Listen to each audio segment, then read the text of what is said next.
दोस्तों आज हम कंटिन्यू करने जा रहे हैं जॉन मिल्टन के वेरी मोस्ट इंपॉर्टेंट एमसीक्यूज़ के पार्ट थर्ड को। पार्ट वन और पार्ट टू का लिंक हमने आपको डिस्क्रिप्शन में दे दिया है, आप उन वीडियोस को भी ज़रूर देखें। दोस्तों अगर आप हमारे चैनल पर नए हैं तो आप हमारे चैनल को सब्सक्राइब ज़रूर कर लीजिएगा। तो चलिए स्टार्ट करते हैं जॉन मिल्टन के वेरी मोस्ट इंपॉर्टेंट एमसीक्यूज़ के पार्ट थर्ड को। Now MCQ number 61, Milton's Lycidas is a और एन। मिल्टन का जो लिसिडास वर्क है ये क्या है? Epic, option number B elegy, option number C ode and option number D lyric. क्या है आंसर दीजिए।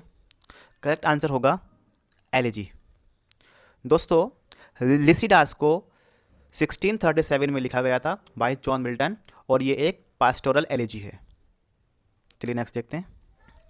Now MCQ number 62, who disapproved Milton's Lycidas for its inherent improbability. ठीक है, ऑप्शन देखिए। ऑप्शन नंबर ए है Samuel Johnson, option number B है I A Richards, option number C है F R Leavis and option number D है T S Eliot. What will be the correct answer? Correct answer होगा option number A Samuel Johnson. Now MCQ number 63, in Milton there is always an appearance of effort, in Shakespeare scarcely any, this remark has been made by। ये जो remark है ये किसने कहा है? Option number A है Thomas Hardy, option number B है निसिम एजेकील, ऑप्शन नंबर सी है William Hazlitt and option number D है मैथ्यू आर्नोल्ड। आपको देना है करेक्ट आंसर कि ये स्टेटमेंट किसका है। फ्रेंड्स अगर आपने चूज़ किया है option number C William Hazlitt तो आपका आंसर करेक्ट है। विलियम हैजलिट का एक वर्क है ऑन शेक्सपियर एंड मिल्टन, ये लाइंस उससे ली गई हैं। चलिए नेक्स्ट देखते हैं। Now MCQ number 64, whom does Milton accuse in Paradise Lost. Milton जो हैं वो अपना वर्क पैराडाइज लॉस्ट में किसी पर एक्यूज करते हैं, आरोप लगाते हैं। वो क्या आरोप है? As the sons of Belial flown with insolence and wine. ये है स्टेटमेंट है, ये किसके रिगार्डिंग है ये आपको बताना है। ऑप्शन नंबर ए है Anglican clergy, option number B है cavalier poets, option number C है the opponents of the commonwealth and option number D है ऑल ऑफ द अबोव। आपको बताना है करेक्ट आंसर कि ये किस पर एक्यूज लगाया गया है। करेक्ट आंसर होगा ऑल ऑफ द अबोव। चलिए नेक्स्ट देखते हैं। Now MCQ number 65, when was paradise lost completed by Milton. Paradise lost जो है वो मिल्टन के द्वारा कब कंप्लीट किया गया था? ऑप्शन है 1640, option number B 1665, option number C है 1641, ऑप्शन नंबर डी है 1660। आपको देना है करेक्ट आंसर कि पैराडाइज लॉस्ट कब कंप्लीट किया गया था।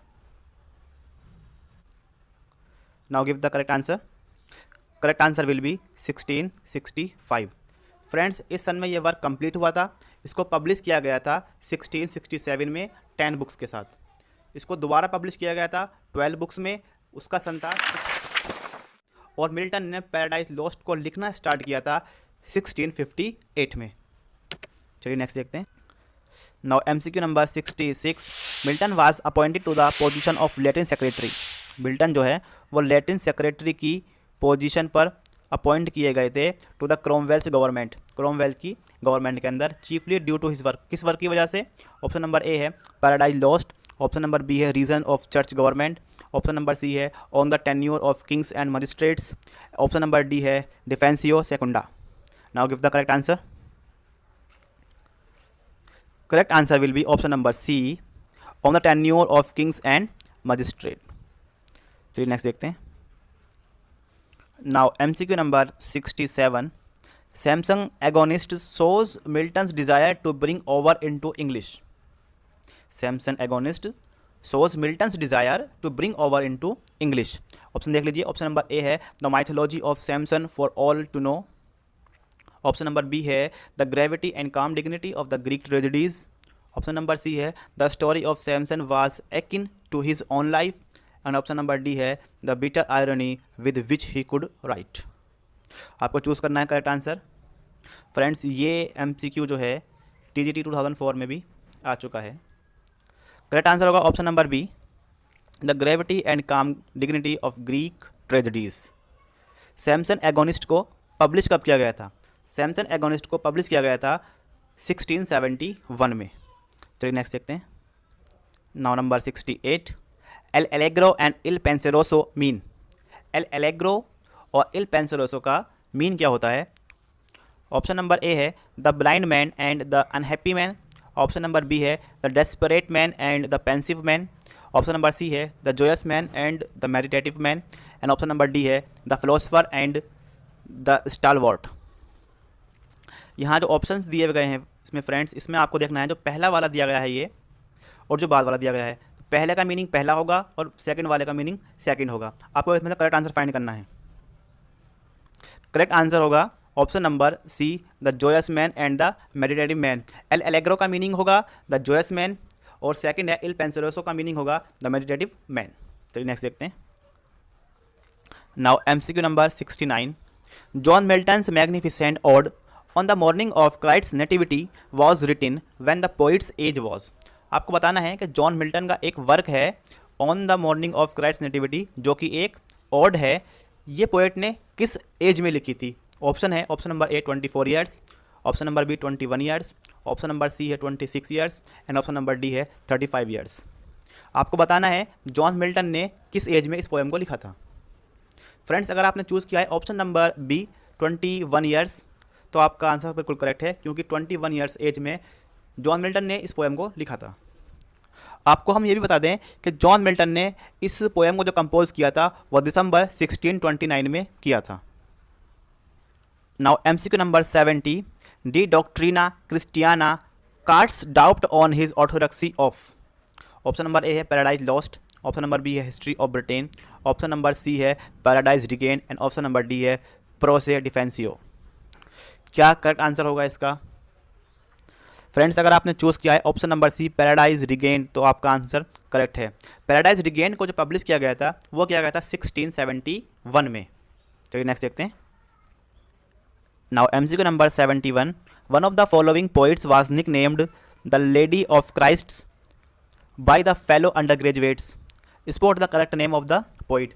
आपको बताना है कि निक नेम है एक द लेडी ऑफ क्राइस्ट्स, ये उनके जो फ्रेंड्स हैं साथ पढ़ने वाले, उन्होंने ये नाम दिया था। आपको उस राइटर को पहचानना है। ऑप्शन नंबर ए है मिल्टन, ऑप्शन नंबर बी है स्पेंसर, ऑप्शन नंबर सी है Shakespeare and option number D है मार्लो। ये तो आप सभी जानते हैं, option number A Milton is correct. Now MCQ number 72, when was assault was intended to the city is a sonnet by. ये एक सोनेट का नाम है और इसे किसने लिखा है ये आपसे पूछा गया है। Option number A Milton, option number B Wordsworth, option number C Shakespeare, option number D Marlowe. Correct answer होगा option number A Milton. Now MCQ number 73, on the morning of Christ's nativity is a. ये एक John Milton की poem है, अभी ये poem आई थी पीछे। आपको बताना है कि ये क्या है। ऑप्शन नंबर ए सोनेट है, option number B ode, option number C masque, option number D pastoral elegy. बताइए क्या है? यह है एक ode. Option number B is correct. Now MCQ number 74, which of the following is a work of Milton. इसमें से कौन सा एक वर्क मिल्टन का है? ऑप्शन नंबर ए है Novum Organum, option number B है De Doctrina Christiana, option number C है एंडीमियन, ऑप्शन नंबर डी है Prothalamion. Now give the answer. Friends, आपको बताना है कि जॉन मिल्टन का वर्क इनमें से कौन सा है। फ्रेंड, करेक्ट आंसर होगा option number B De Doctrina Christiana. तो नेक्स्ट देखते हैं। Now MCQ number 75, who calls Milton God gifted organ voice of England. किसने कहा है मिल्टन को God gifted organ voice of England? Option number A है Arnold, option number B है Wordsworth, option number C है Gray and option number D है Tennyson. Now give the answer. Friends, अगर आपने चूज़ किया है ऑप्शन नंबर डी टेनिसन, तो आपका आंसर बिल्कुल करेक्ट है। Now MCQ number 76, one of the following work of Milton is a prose work mention that. कहा गया है कि नीचे कुछ वर्क दिए हुए हैं जॉन मिल्टन के, उसमें से कोई एक वर्क जो है वो प्रोज वर्क है, वो बताना है आपको। Option number A Lycidas, option number B Paradise Regained, option number C है paradise lost, option number D है Areopagitica. Now give the answer. Friends, अगर आपने चूज़ किया है ऑप्शन नंबर डी एरोपेजिटिका, तो आपका आंसर बिल्कुल करेक्ट है। फ्रेंड्स, एरोपेजिटिका को लिखा गया था 1644 में। चलिए नेक्स्ट देखते हैं। Now MCQ number 77, Milton's paradise Lost क्या है? ऑप्शन देखिए, has no trace of personal element, B is notable for its autobiographical passages, option number C है is quite objective, option number D है has none of the above qualities. आपको देना है correct answer. Friends, अगर आपने choose किया है option number B तो आपका आंसर बिल्कुल करेक्ट है। Milton paradise lost is notable for its autobiographical passages. Friends, आपको बता दें हम कि मिल्टन का जन्म जो हुआ है वो 1608 में हुआ है और उनकी डेथ हुई है वो 1674 में हुई है। Now MCQ number 78, who is the hero of paradise lost? Paradise lost का हीरो कौन है? Option number A God, option number B Satan, option number C Adam, option number D है नन ऑफ देम। आपको बताना है correct answer. Friend, correct answer होगा Adam.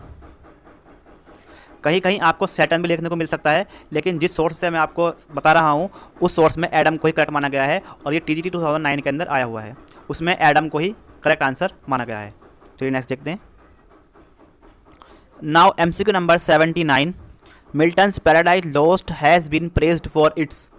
Milton का जो पैराडाइज लॉस्ट वर्क है ये किस लिए प्रशंसनीय है, किस लिए इसकी प्रेज की जाती है? ऑप्शन नंबर ए है lightness of touch, option number B है grand style, option number C है its satirical tone, option number D है नन ऑफ दीज। ये तो आप जानते हैं करेक्ट आंसर होगा option number B grand style. Friends, आपको बता दें कि पैराडाइज लॉस्ट को फर्स्टली पब्लिश किया गया था 1667 में 10 बुक्स के साथ और इसको दोबारा पब्लिश किया गया था 1674 में 12 बुक्स के साथ। चलिए नेक्स्ट देखते हैं। Now MCQ number 80, Samson Agonistes by Milton क्या है? Samson Agonistes, option number A is a play, option number B है is a long poem, option number C है is a masque, option number D है a long treatise. क्या है Samson Agonistes? Correct answer होगा option number A is a play. दोस्तों, ये जो Samson agonist है ये एक ट्रेजिक क्लोजेट ड्रामा है और बेस्ड है ये बिब्लिकल स्टोरी पर। पब्लिश किया गया था सैमसन एगोनिस्ट 1671 में। Now number 81, they also serve who only stand and wait। This line occurs in, ये लाइन कहाँ पर आती है? Option number A Lycidas, option number B है कॉमस, ऑप्शन नंबर सी है paradise lost, option number D है on his blindness. आपको correct answer देना है कि लाइन्स जो हैं they also serve who only stand and wait किस में आई हुई हैं। फ्रेंड्स, करेक्ट आंसर होगा option number D on his blindness. आपको हम बता दें कि ऑन हिज ब्लाइंडनेस जो है वो एक सोनेट है और ये ऑटोबायोग्राफिकल सोनेट है। चलिए नेक्स्ट देखते हैं। Now MCQ number 82, from which book it has been taken. ये लाइन्स हैं, कहा गया है कि किस बुक से ली गई हैं। To be weak is miserable doing और सफरिंग। ऑप्शन नंबर ए है the Tempest, option number B है Paradise Regained, option number C है the Prelude, option number D है पैराडाइज लॉस्ट। फ्रेंड्स, आपको देना है correct answer.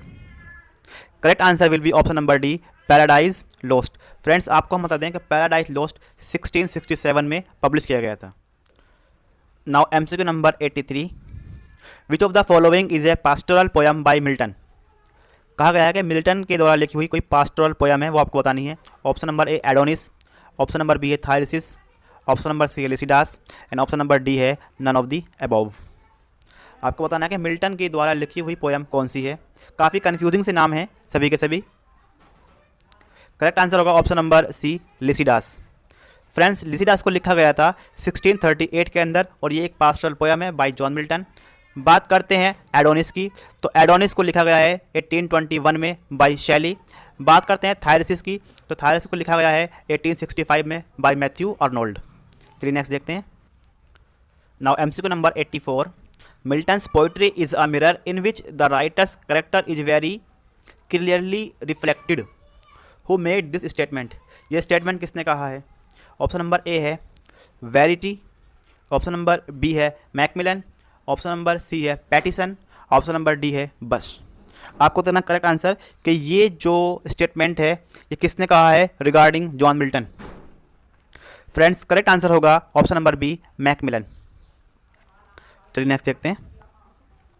Now MCQ number 85, the period known as the age of Milton is. कौन सा इसमें से पीरियड है जो एज ऑफ मिल्टन के नाम से जाना जाता है? ऑप्शन नंबर ए है 1621 टू 1681, ऑप्शन नंबर बी है 1620 टू 1665, ऑप्शन नंबर सी है 1625 to 1660 and option number D है 1628 to 1655। आपको बताना करेक्ट आंसर के इनमें से कौन सा पीरियड जाना जाता है एज ऑफ मिल्टन के नाम से। करेक्ट आंसर का option number C 1625 to 1660। Now MCQ number 87, paradise lost was written by Milton in his phase of his life. Milton ने अपनी लाइफ के किस फेज में पैराडाइज लॉस्ट को लिखा था। Option number A middle, option number B last, option number C student and option number D है first. Correct answer होगा last. Now MCQ number 88, which of the following is a masque written by Milton. Milton के द्वारा कोई लिखा हुआ एक mask है, उसका नाम बताना है आपको। Option number A Comus, option number B है एरोपेजिटिका, ऑप्शन नंबर सी है Lycidas and option number D है none of the above. What will be the correct answer? Correct answer will be option number A Comus. Comus को लिखा गया था 1634 में। Now MCQ number 89, in which poem does the following statement appear. किस poem में ये statement आता है? स्टेटमेंट है solitude sometimes is best society. Option check कर लेते हैं। Paradise regain, option number B है लिसिडास, ऑप्शन नंबर सी है paradise Lost and option number D है Comus. What will be the correct answer? Correct answer will be option number C Paradise Lost. Now MCQ number 90, Milton Samson Agonistes is. Samson Agonistes क्या है? Option number A है an elegy, option number B है an ode, option number C है a classical epic, option number D है a classical tragedy. What will be the correct answer? Correct answer will be option number D a classical tragedy. Friends, आज हम 30 MCQs को ही cover करेंगे। अगर आप हमारे channel पर नए हैं तो आप हमारे चैनल को सब्सक्राइब जरूर कीजिएगा, वीडियो को शेयर कीजिए, लाइक कीजिए। Thank you.